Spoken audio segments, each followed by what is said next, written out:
if I can just, I want to make sure, because there's something that you brought up about how to do the report. If I made 2 mistakes today, then shame on me, but I called twice today, and all I said was, I think I identified myself the first time because I was calling from my cell phone, but the second time I was calling from my house, and I'm just going on the assumption that when I call from my house, they can identify where I'm calling from. Maybe that's the wrong assumption. 911? Yeah, unless you call 911. 911. We don't know where you're calling right. from. Yeah, I called 911 both times. But then we knew. I couldn't remember the non-emergency number. Well, when you call from your house, we have your address. That's perfect. But anyway, so when I called twice today, I called around 11:15, 11:30, and the next time was, I don't know, somewhere between 5:30 and 6 this evening, because of speeders. And the first time, like I said, I think I said my name. This is Casey Brown. Speeder just went down Ashland. Red car. My husband said, it was a Toyota. I said, oh, okay, if you think it's a Toyota, okay, thanks. And he said, okay, thanks. And we hung up. And then when I called around 5:30 to 6, like I said, I assumed they could identify me because I was coming from my house. And I called 911. So I did not say my name. I said, I'm calling about a speeder. Unfortunately, I can't tell you what the car looked like because by the time I got to the window, I couldn't see far enough down the street to see them. But, of course, I could hear the muffler all the way from Smith. As far as when and usually what they're doing is they're gunning it at Smith and taking it down Ashland, and they either turn on Jefferson or Madison.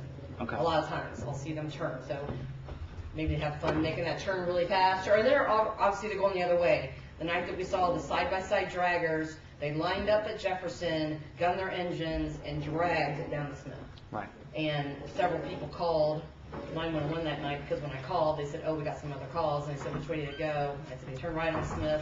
I can hear their cars. And that was probably one of the first incidents that we had. That was in January, I think. You know, now that it's warmer, I can run outside and try to see the car, right. If I can get a glimpse of it. Mm-hmm. But unfortunately, a lot of times, the car is going too fast for me to even get a glimpse of the license plate, or for me to tell what kind of car it is. Okay. So I can't do much help but to say a car just sped down my street.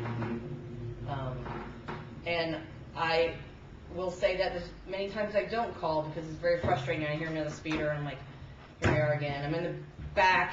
I can't get to the phone. I can hear them in the distance driving away, and at that point I feel like it's too late for anybody to do anything about it. Okay. And that's why I wanted to say, if you give us the information, or if you want, call me. We can sit down. We can discuss the areas. We can look at specific times. And this is what the chief is looking for. This is the information that we can take to the police officers and target a specific area. If we feel that's necessary, you know, we can emphasize, you know, we can have the officers go down and run radar, run the laser.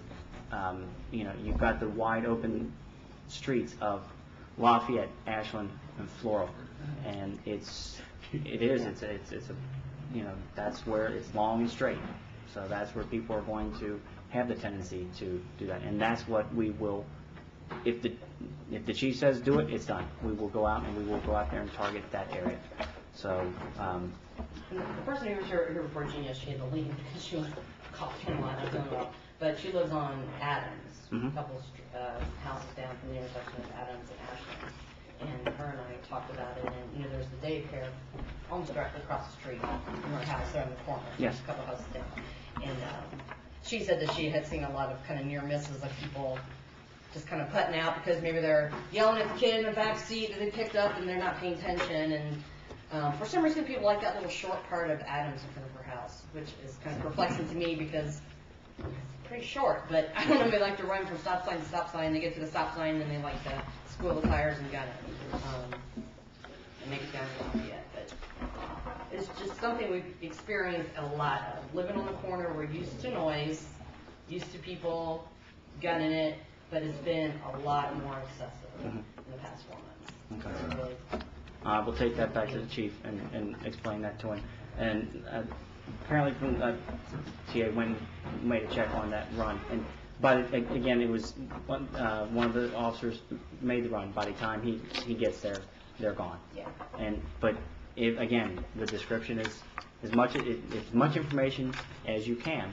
Obviously, when they're going fast down the street, you're not going to be able to get that type of information. But if you can at least give them a general description, it's a two-door red car, we can at least get that information to the cars and say, hey, you've got somebody in the area speeding, at least just be advised, because the officer could be out going down the street at that time and able to at least investigate. And 9 times out of 10, to be honest with you, when you're going to call in a speeder, more than likely we're not going to catch them. It's as simple as that. But if we get the information out there and the officers are able to figure, okay, we are getting complaints in this area about speeding. It's not just one, or it's not just a lone call every now and then. It's several calls. Now I need to hit that area with laser or radar or whatever, or just observation or a presence. Just a police car in the area is going to naturally slow somebody down. Once they get by, they'll probably speed back up, but you can't do anything about that. So. Let me ask this. I guess I don't know that I'm necessarily a fan of them, and I don't know that it would solve the problem, but it might move the problem. You drive over, go the back way over towards Oakley, cut up 31st Street. I think it's Marburg or Markwright. Mm-hmm. Speed humps. Mm-hmm. Lawndale also from Pleasant Ridge. Yeah. I mean, I don't know. Like I said, I don't think it's going to solve it because we'll find another place that pushes them elsewhere. Mm-hmm. The other, I guess, drawback, what I'm not really a fan of them for, would be response time for EMS, fire departments, police, same way. Mm-hmm. But I mean, I guess it bears a little bit of discussion since we're talking about speeding, mm-hmm. and we have a lack of manpower. Mm-hmm. Has that ever been thought of or discussed? I mean, it's, it's been discussed. It's going to push it from over there because I'll tell you what, when I was in high school, this same stuff was going on mm-hmm. over that neighborhood. It always has because it's wide and it's wide open, so it's just going to push it. Another member of council said the same thing. We did discuss this several years ago. That's what, yeah. And we thought with our speed holes in the streets, our speed holes were accomplishing the same thing speed humps would. Get your head up, Mr. Steiner. I don't know. I guess the hardest thing, I mean, the street hump thing, we've addressed a number of times and actually kind of put together a few different proposals of like some street calming ideas. Where we're somewhat limited here is that, our confined area that we're going to put street humps on, you're going to move them from Ashland Avenue to Floral or to Forest, and it's just going to rotate. Where Cincinnati, which is a lot more broad, there are a lot more streets that they can cut through and run through. One of the big difficulties we had as far as convincing them that it's being